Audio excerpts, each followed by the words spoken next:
Hi, Ken. Welcome to the podcast. Hey, Chris, thanks for having me on. I really appreciate it. Today's guest is Ken Karl, and if you're a fan of sports art, then there's a strong chance you've seen his work.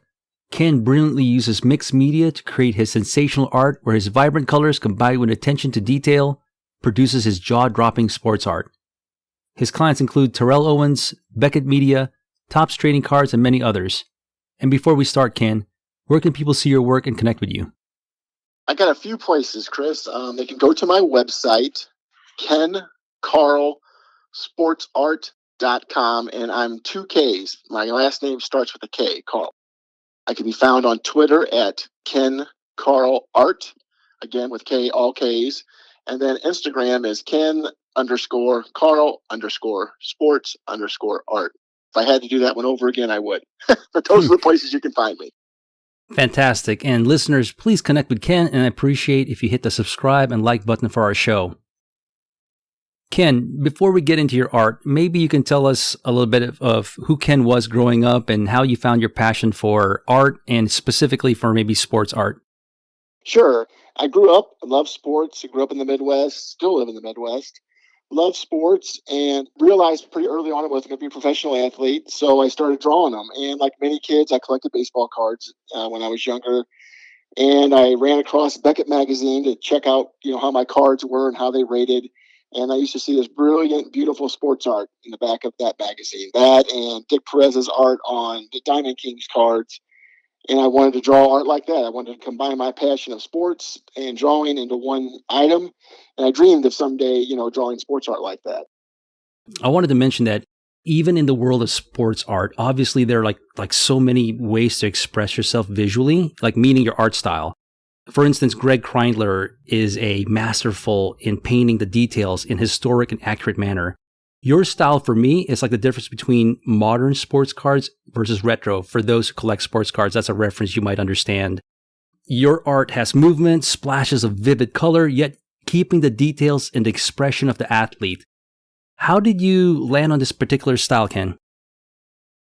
It's a good question. To be honest, I kind of draw what I think looks good. And it's kind of led to this. But it's a funny question because for many years, I tried to actually develop a style, and that did not work out very well.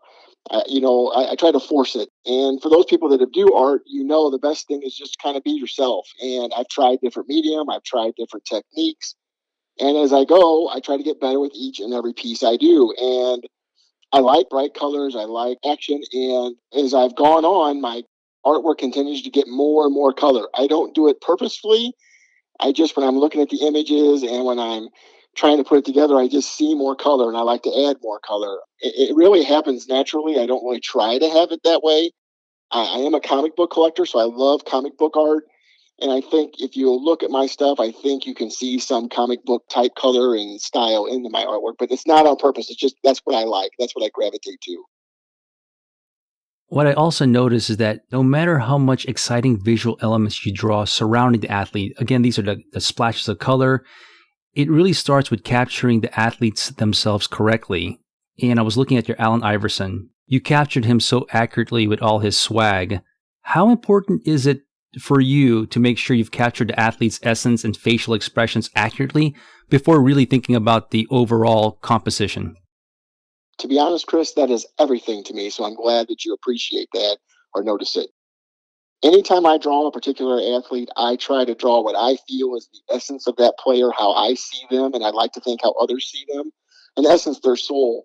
So yes, I try very hard to draw them in poses that do articulate their swag, do try to articulate their character. I want the collector who purchases my stuff to see, that is how I see Allen Iverson. The collector, that's how sports fans see him, or that's how they see Don Mattingly.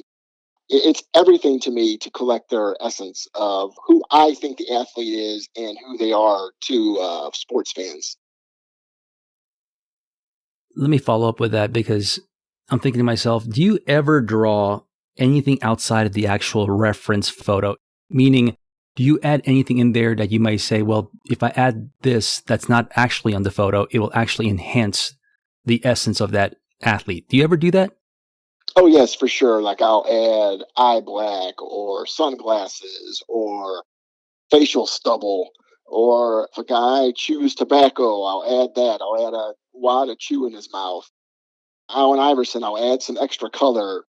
Yeah, for sure. I try to how I see them and how I think of the collectors see them. I try to add that to them. If it's not existing in my source material, I do add it. Yes. Interesting. And I noticed that you create these one of one, meaning there's only one of them in existence, art that's the size of a sports card, right? So it's not much larger than, it's actually smaller than your phone. Just imagine baseball cards. That's the size of the art you're creating, and you're only making one of that original. How did you come up with this particular style and this idea to sell your art in this way? Well, I had a guy who represents me from time to time. I took my artwork to him many years ago, and I had never seen these one of one art cards or sketch cards before. He was helping me move some of my larger size pieces. Well, we hit a snag with moving those, and I was kind of sunk. I wasn't moving anywhere. We could no longer move that style of artwork. And he suggested that I try drawing these one of one sketch cards. And to be honest, at first I was a little offended. I'm like, I don't want to draw something that small. It's impossible. It's so hard to get detail. They're so minuscule. And who would even want these, right? But I didn't really have any other options. And he presented me with a couple projects early on. One was with Beckett Magazine. So I thought, you know what the heck, I'll give it a shot. And I got to be honest with you, I fell in love with them. I mean, I absolutely love doing those. They're my favorite things to do. Larger pieces take so much time for me, where a card I can get done usually in a day. And I've drawn so many famous athletes and celebrities. It's just fantastic. And I get them done. I finish in a day. And I have a sense of accomplishment. I get it done and I'm ready to move on to the next one. I love them. I love them to death, to be honest. I noticed in some of those pieces, and correct me if I'm wrong, but have you had some of these one of one pieces actually signed by the athlete you drew? Did I see that right? Yes, you did see that right. That is correct. So some I've taken to national shows and had them signed there, and then others I send off to the athlete at signing events and stuff. But yes, I mean, I think it adds to a one of one. I mean, it truly makes that one of one a one of a kind. I mean, the athlete's seen it, he's signed it, and it's an original work of art on a trading card. I mean, how many people own an original work of art in their home? Very few, I would argue. It wasn't created by their kids. And this, if you're a card collector, I mean, everyone's looking for a rare commodity. This is a true one of a kind. I mean, you're the only one in existence, and have it signed. I just think it makes it almost priceless for me personally. Any unique reactions from the athlete that see their art for the first time in a sports card size? To be honest, I've had very few interactions with the athletes when they signed. A collector of mine had an Allen Iverson signed by Iverson, and he loves to tell the story that Iverson put it down. He was in the process of signing a bunch of stuff, and the guy put the card down. He just stopped and froze in his tracks. He's like, "Whoa, where'd you get this? What's this?" And then the guy explained to him what it was. And then Iverson's like, "Well, how do you want me to sign it?" And then the guy was like, "I don't know. What do you think?" And Iverson's like, "I'm going to tell you what I think." And then, he said that AI took great care of him and signed it. I've seen the card. It's beautiful where he signed it. So he was very impressed. Yes, he stopped in the tracks. I had a Barry Sanders card. I took the Barry Sanders. He stopped in the middle of his signing for a second, commented on it. So yeah, it was nice. I think though a lot of times, in fairness to the athletes, there's so much stuff they're signing at those events. I think they get caught up in just knocking it out, if that makes sense. Yeah, but I've seen your work, and I mean, again, I'm not an athlete, but if I were to see something that's outside of the norm of what they sign, which are sports cards, and seeing the way you draw them, I mean, it looks amazing. It would stop me in my tracks. And it's funny you say Allen Iverson. I've seen him in other interviews on videos, actually, where there was one particular I think I saw where someone showed him a photo of him and Kobe competing, and he just stopped in his tracks and was really appreciative. So I could see Allen doing that in particular, that story you just mentioned. Any other stories about you? And I can mention a lot of your clients, Terrell Owens, Beck and Media. I think we had a conversation outside the show about the Sandlot cast. Anything that you've had unique experience running across these celebrities and with reaction to your art? The Sandlot's it's about the only one that I've had an interaction style with. They had reached out to me months in advance and asked to do a project with me. And, it kind of got put on hold. It was an NFT project and, just snags and delays. And then I kind of lost, we kind of lost contact. And I went to the National last year in Jersey and I printed up some of those cards that I had drawn up. They were kind of a dead soldiers. I took them to the show, and then, of course, the Sandlot cast was there. So some people had bought the cards from me, and they're like, "Hey, we're going to go get these signed," And I was a little apprehensive, because the project kind of had stonewalled, and I wasn't sure how they were going to react to it. But I said, what the heck? So the guys took them up there, and they came back. My collectors came back and said, "Man, they loved them." They knew exactly where they came from because they'd already seen the images, if you will. So the cool part was when the cast was done signing, some of them came to my booth and we talked for a little bit. It was a great experience. And as a side note, they reached out to me last week, and it looks like that thing may be ready to go again. So we'll see. Wanted to ask you about best practices in commission work, because there's a lot of people out there that are fans of art, but they don't really know what it takes to work with an artist or a commission piece. Could you just give us the complete experience of what does it take to work with you, the timelines? Just talk to us about if they want to partner up with you and do a piece. How does that look like? Well, first of all, I try to make it as easy as possible for a couple reasons. The first is selfish. It's my business, and I want to keep business coming in. But to be honest, mostly it's because I'm honored. As a kid, this is what I dreamed of doing. And the fact that somebody would reach out to me and pay me to draw something for their private collection.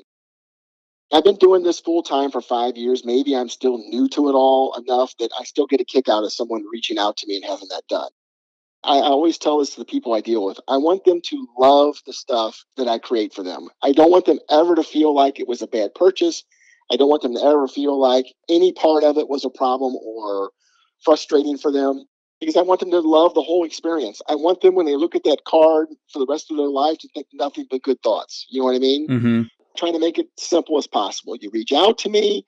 We talk about what you're looking for. I share samples. I share pricing. I try to make myself available whenever it's possible for them. And then as we move forward, we talk about the player, the athlete. And most people allow me to pick the images for them. And as a side note to all the people listening out there, you're always better if you let the artist or the professional pick the image. You wouldn't have someone say, "Hey, come design my kitchen," but design it just like this. Because you're going to get a better experience and a better product if you let the professional or the artist pick it out for you. Because first of all, they're going to love doing it more if it's their idea, the artist, I mean, and he's going to put more, or then her's going to put more heart and soul into it, because it's their opportunity to show off for you, if that makes sense. So it's always best to let them pick the source material. Now, sometimes there's something you really want because it's a special moment with a father or a family member, or what have you. That's a different argument, and that can be worked out, obviously. But in general, it's just I know what I draw best. I know what is going to excite me to draw, and it's best if you let me do that for you. And then you'll have a great experience. I also will then share some images that excite me for you to draw or to pick your final image from, which makes it a great experience for you. The collector gets to pick, has a say in how the final piece comes out. As far as my timelines, I'm currently about 6 months out. I'm uncomfortable anytime I get less under 6 months. This is all I do for a living, and I'm always nervous that someday it's going to dry up on me. So I'm always pushing to extend that out. Now, that being said, I do have wiggle room built into my schedule. So if you have to have something done for a specific reason, don't let my 6 months time frame stymie you. Just reach out and we'll see if I can make that happen. A question I have for you as well is the Sandlot stuff. How does those look like? Those are projects outside of being commissioned. How do those come to fruition? Those projects outside of your fans that want to do work with you? Are you seeking those out? Are they reaching out to you? Is there a middleman that gets those opportunities to you? How does that all work out? Again, another great question. I do very little seeking out. All the projects that come to me come to me.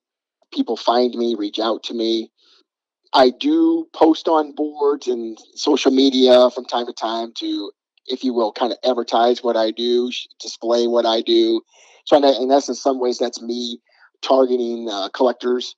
But most of the bigger stuff, like at the Sandlot, the Tarot, that's people reaching out to me. I do not have a middleman. I would love to have a middleman to help alleviate some of the stress of trying to find work. And recently, it's funny, I was just talking to some other artists a couple weeks ago, and this is going to sound dumb to all the listeners. I've never really pursued looking for business, if you will, with larger entities. But they have told me, hey, man, you need to do that. You need to reach out to people. So that's something I'm going to have to start doing. But, the problem, though, is I'm a one-man band. I got to create art every day for people who have already commissioned me. And I take that very seriously. I don't want them to have to wait any longer than they have to.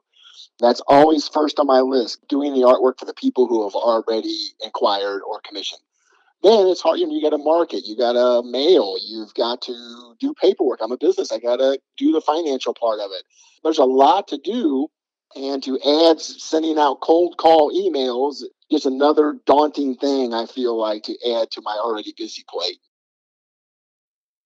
Ken, we've had some amazing conversations outside of the show. And I think one time we talked about the sports artist community, the other fellow artists and specialize in sports art.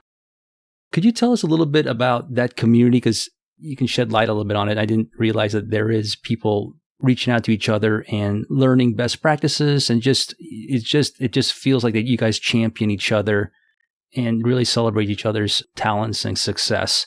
Could you talk about a little bit about the community that you're in, the sports art community? It's like anything else. In any faction of life, there's tiers, if you will. There's the CEO and president, and then there's the people that are beneath that, if you will. There's just tiers.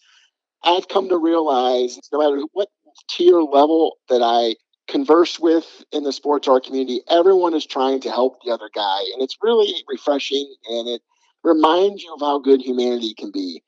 That people literally say, hey, man, let me help you with some questions. You mentioned Greg Kreindler earlier. I mean, anyone who has seen his stuff, I mean, it's absolutely beautiful. But he's a beautiful human being, too. I mean, I can't tell you how many private conversations I've had with him where he's helped calm me down and talk me off a ledge and help remind me that, hey, man, it's all process. Don't freak out. We've all went through this and stuff like that. I can name artists all day. I don't want to do that because I'd forget somebody. But there's been so many good ones that have done nothing but went out of their way to help. And I try to do the same. Anyone who reaches out to me, if I can help them, I try to help them. I think it's just part of being a good human being. But it's surprising how in this genre, if you will, how helpful and how everyone is rooting for the other guy. It seems to be anyway. I've been very fortunate and blessed to get to do what I love, and even more fortunate and blessed to meet people who I now consider friends all over the country that I've had, just like you and I, that we've had great conversations with, not just about art, but just about life. And I mean, it's spectacular, and it's very special for sure. And Ken, thank you for that full transparency there, because I think young artists would love to hear that even somebody as polished as you still have times where you may freak out, and you might not have all the answers. So it's okay to be a young artist that feels at times, their confidence may be lacking, but it's just part of the process, which will lead me to this question. You've definitely have achieved, success that young artists can look up to. If a young artist were to come to you and ask you, Ken, some advice on if they wanted to follow the footsteps of that kind of art that you're producing, what kind of advice can you give them? I used to coach kids, so I love talking to people. I love sharing my life experiences with them because I love hearing other people's life experiences. So much can be learned from other people. Mm-hmm. And I would tell any young artist a couple things. First of all, try to stay positive no matter what. You're going to get broken. You're going to get defeated. And I used to think it was just me, but I've talked to many much higher, more prominent artists than me. They feel the same way I do about stuff, which is comforting in some ways. I would tell that young artist, whatever you do, try to get better with each and every piece. Experiment with different things. Don't be afraid to try new things. For years, I was terrified to try anything but colored pencil. Now I try just about anything I can. I recommend everyone do that because it opens your creative process up to things you never thought possible before. Always push to be better. Each and every piece, try to get better at your craft. You can always learn something. Even from a failed piece, you can learn something. Stay positive. The negativity for me drags me down. I'm not as creative. My artwork isn't as good. And it can be defeating. But if you can stay positive and just remind yourself to stay true to your process of trying to create good art with each and every piece, I believe in my soul that young artist, his art or her art will grow in areas they never even thought possible before. Great answer, Ken. And I was just thinking about this. I had a question here written down. You're so successful and you have these amazing clients that appreciate your work. Do you ever think about partnering up with an art gallery, or is that something is just not something you're interested in at this time? Well, I mean, look, I learned many years ago to never say never to anything. Mm-hmm. You never know. Again, I used to always tell kids, it's one of the things that's kept me going. And many times I was defeated. Many times I sat, my studio's in my basement. I have a finished basement, but it's in the basement. There's been many nights I sat down there feeling defeated and wanted to quit because I didn't feel like I was getting somewhere. But I can remember all those conversations I had with young kids I used to coach, telling them, you got to push yourself. You got to be willing to pay the price, if you will, to get where you want to go. If you're willing to do that, you can get to anywhere. And I'm a firm believer in that. And I'm sorry, Chris, I've lost track of that question. Ask me that question again. I was asking whether or not you've ever thought about partnering with an art Oh, yeah, gallery. yes. So where my thought was going is always try new things, always listen to someone else, always try different stuff. I've never done a gallery. I take that back. I did a gallery, my very first project. I did 2 stand mutual pieces. It was at a small gallery in St. Louis. My issues with the gallery are I don't really understand how the finances work and all those things. And again, we go back to seek out a show like that. I would have to spend time seeking out places that would want to do that and those such as things. I don't have anyone that represents me. And to be honest with you, there's so many things I want to do that I have a hard time fitting it all in now. It seems like something extra. Now, again, if a gallery reached out to me, we'd love to show your pieces. Well, then, of course, I would sit down and we could have a conversation about that, of course. But if I have to do the legwork, it's not going to happen anytime soon because there's just other things that I deem more important than that. Ken, in a perfect world, what would you love to see happen in the next 5 years? Like, where do you want to see your brand, the type of art you're doing? Is there actually goals you're trying to attain, or are you at the spot where this is your bread and butter, you're just going to be doing commission work, or do you actually have or targeted goals you're trying to hit? That's a fantastic question and a tough one for me. I've been doing this for 5 years and I have went back and forth, up and down on what to do and how to get where I think I want to go. And to be honest with you, Chris, I have no idea where I want to go. Okay. I dreamed of doing what I'm doing right now. I'm not sure I want to do anything other than what I'm doing. Now, again, I would never turn down projects or I would never not talk to someone about a project. But as far as where I want this to lead, man, I get to wake up every day, go down in my studio and draw sports people for collectors, man. And I've dreamed of doing this since I was a kid. There was many times I thought, man, I gotta do more. I gotta be more successful. I gotta do bigger things. I'm perfectly happy what I'm doing. I've just come to the realization in the last few months, maybe this is what I want to do for the next 5 years. Now, that being said, it is a hustle, it is a grind, and it does get exhausting. It's not the artwork that's exhausting, it's all the marketing, it's all the trying to get better with, mailing, doing the financial part, trying to draw more clientele, and that's exhausting. And I think marketing, I don't hate it, but I don't love it. But as far as the artwork, man, if I could do this rest of my life, I think I would feel blessed and very happy. So again, I would never turn down projects. I would never not work with a bigger company, if you will, but it would have to fit what I want to do at this point, not what they would want to do, if that makes sense. Absolutely, Ken. And amazing answer. I just have a couple more here for Sure. you. Is there a particular art piece and you've created that you just said yourself, I can never let this go. I don't care what the price is. I'm keeping this for sentimental reasons. And who would that be if you do have that piece? Who did you draw? When I first started, everything I drew, I felt that way about it. I didn't want to sell anything. And then you realize, man, if you want to make a living doing this, you got to part with some. Yeah. I have one in my studio now. I don't know that I could ever part with. I live in St. Louis, or outside of St. Louis, and it's of the St. Louis Rams. It's Kurt Warner handing off to Marshall Faulk in the Super Bowl. And I was fortunate enough to get both of them to sign it, and they both signed beautiful autographs on it. And it's an important piece to me for this reason. First of all, the Rams no longer exist and never will. And that was a special place in history. Those two guys were the catalyst of that special place in history. And for me, the other significance of that piece was it was the first, what I would consider drawing that I thought, man, I didn't think I was capable of that when I drew it, when I created it. I didn't think I could do something like that. And the fact that it turned out the way it did, I'm super happy with it. And it has special meaning for those reasons to me. So that would be a hard one for me to ever let go. I kind of look at it as my springboard to where I am today. So that would be a tough one. Yeah, it sounds like it has many meanings, but the one in particular is it's the piece that made you believe. And as you know, belief in oneself is a major hurdle that a lot of artists have. And if that's the piece that makes you believe that you were meant to do this, I understand why you've kept that. Is there a visual of that in your website, or is that just some place where no one's seen it? Is that any place where people can look at it? It is not, I don't believe it's anywhere because it's an older piece. Mm-hmm.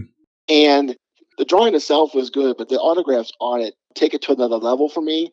And I'm not sure that I ever photographed it with the autos on it. It's very difficult to photograph artwork very well. I really struggle with that. Mm-hmm. I found ways to get around that, but that one I've never got a great photo of. So now you say that, I'm not sure I have it anywhere on social media or anywhere. Now you say that. Gotcha. I'd love to see that one day, but obviously, yeah, you're so busy that's not, it just sounds like an amazing piece. Final question for you, Ken. And I ask this question over and over again. It's still my favorite question. And the question is, from the beginning, when you started your journey as an artist, has there anything about your creative career that has really surprised you? Again, a great question. To be honest, this will sound somewhat self serving, and I don't mean it to. I'm just being honest because you know me from the conversations we have. I try to be very honest and transparent. Life's just easier that way, and I really don't Mm-hmm. have anything to hide. With that in mind, I'm most surprised at if I look back at the first cards I did 6 years ago and what they look like today. I have to say, I would have never thought that was possible for me. I never thought I was capable of doing something that looked like that. Um, and again, I don't want it to sound arrogant or egotistical. There's so many artists that are so much better than me. We're just talking about my personal journey. That was your question. Mm-hmm. And my personal journey, I thought some of my older artwork was great that I made 15 years ago, and now I don't even want to show it to anybody because it just does not hold up, in my opinion, to what I'm capable of today. Which leads me to think I can't wait to see what it's going to look like 5 years from now. I mean, Chris, I try stuff I never would have tried before. I'm working on a piece right now where I'm using spray paint, I'm using vinyl lettering, all kinds of stuff I'm trying on this one particular piece, and it's exciting as a kid, even as gosh, I'm over 50. I'm 52 right now. But even in my 30s and 40s, I would stumble across artwork on Instagram or in a magazine or somewhere. I think, oh my God, how does someone do that? How did they get to that? And I'm nowhere near where I think I can be as an artist. I have a long way to go, but where I've gone in 5 years, I can't believe that I'm able to create the things I've created since when I've started. It's exciting and makes you just want to get better with each and every piece every day. I can't wait to start on the next one. Again, I don't want that to sound egotistical, but you ask about my journey. That's what's the most amazing about my journey to me is how much I've grown as an artist. No, that's a fantastic answer, Ken. And let me just put this thought out there because, and it might follow up with a question, but then I apologize. I told you that was their last one. No worries, man. You can answer me as you want. This is, I have mixed emotions about entrance portfolios in college. And I understand why there's the entrance portfolio. The portfolio to get in, they want to make sure there's some level of talent or technical ability in your work before they let you in to get into the program. But I've seen not only have I seen, I've experienced, and I know people that weren't good designers, artists, and through the years of believing in themselves and not quitting, they've become amazing. And from what I'm gathering from your answer is that there was a tremendous amount of growth the past 5 years, which I'm just trying to ask myself, how did that happen? Because it sounds like you've been an artist for many years, obviously. Why the past 5 years did it exponentially? If you were looking at a graph, why did it just shoot up so much the past 5 years? Out of all those years drawing, why the past 5 years did it really grow the way it did? Well, I have a couple reasons. Okay. So if I can't remember the second one, I may have to get back to the question again. But the first one is this. I've had many artists that are much better than me. I consider them mentors, if you will, right, that I've spoken to. And there's one here in St. Louis. And, I was struggling. I wasn't getting anywhere. He had tried to help me. His name is Stephen Wolven. He had got me, I'd worked with Adam Wainwright with Big League Impact through him. He got me a chance to work with Adam Wainwright. A great artist and an even better human being. And one time he took me out to lunch and he could tell I was frustrated and I was defeated. And he's like, look, Ken, what I'm about to say to you is, I don't mean this negative. I'm not trying to hurt your feelings or nothing, but your art, it looks the same. This is 6 years ago. Your art looks the same as everybody else's. If I went into a room, I'm not saying it's not good, but I wouldn't be able to tell yours from the other 8 artists.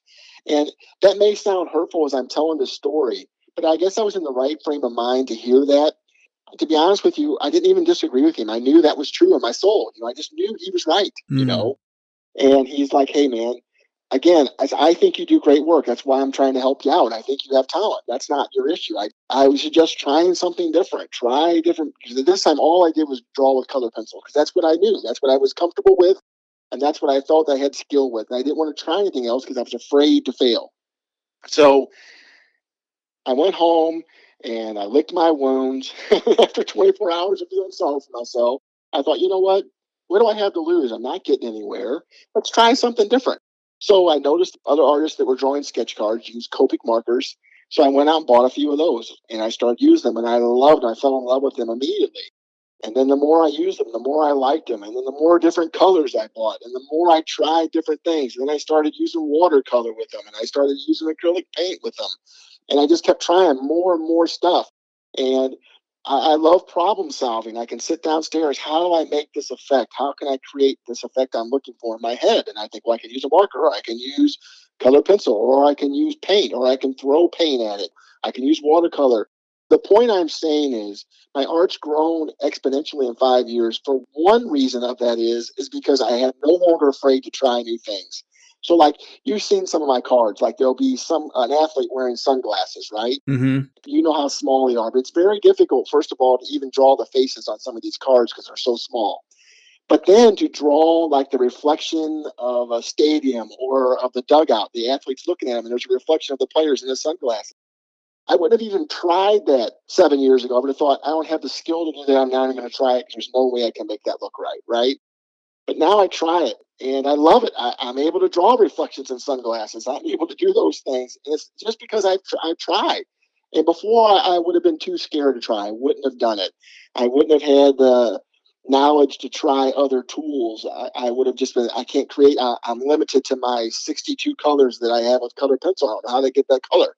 Mm-hmm. Now I try different things and I try to be better with each and every piece. And I used to dodge certain issues like glasses or small details and stuff. And now I say, look, that's part of this athlete. I got to add it. And I just do it. And mostly it's just not being afraid. I just dive in. Like one of my best pieces ever is there's an image of Michael Jordan holding the championship trophy. Okay. And winning that NBA title meant so much to him, as we talked earlier about the soul of the athlete.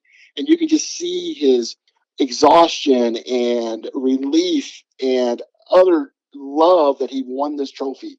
And you can see how he's holding it and how he's looking at it. It means everything to him at that moment in time.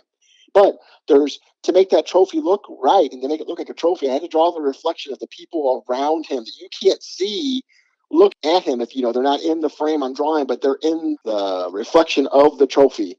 And doing that, I thought there's no way I would have tried that, but that's one of my best pieces because I tried it and I wasn't afraid, and I think it turned out great. So to all those people that are listening to this that are afraid to try things, I was that guy for 48 years. I wouldn't try anything new. Wow. Try other stuff. That's the first thing I would say has led my growth. The second, sorry to be long-winded. No, this is great. Please do. The second is just practice. I mean, literally, it's just practice. Tell the kids I coach, how do you expect to hit the ball, or how do you expect to feel the ground, or how do you expect to make the shot if you don't have hours of reps in doing those things? And the reason you do the practice, the reason you take the shots, the reason you feel the grounders is so when that guy does, or that person, that girl does hit a laser at you, or the game's on the line, you have to take a shot. You've taken so many of those shots. There's no way you're not going to make it because you've put the work in. You've put the hours in. So with me not being afraid to try new things in 5 years of 360 days of drawing every day, I mean, I've gotten a lot better, mostly because of those two things, from trying to be better with each and every piece and trying new things to just absolutely doing the reps every day. I mean, you're going to get better. Ken, that's just great insight. And thank you for sharing that. Just want to say again, thank you for sharing with us your creative journey. And could you just remind everybody again the best way to connect with you again? Thanks again for having me. I'm on all the social medias. So I'm on Twitter, Ken Karl Art. And again, all K's, KenKarl. I'm on Instagram at Ken_Karl_sports_art. Again, all K's. And then I'm on Facebook at Ken Karl Sports Art. And please, if you ever have any questions or if I could ever be of help to any of your listeners, man, please reach out to me. So many people have helped me. I feel like it's my duty to pay it forward as well. Fantastic, Ken. And thank you again for everybody listening. Until next time, take care.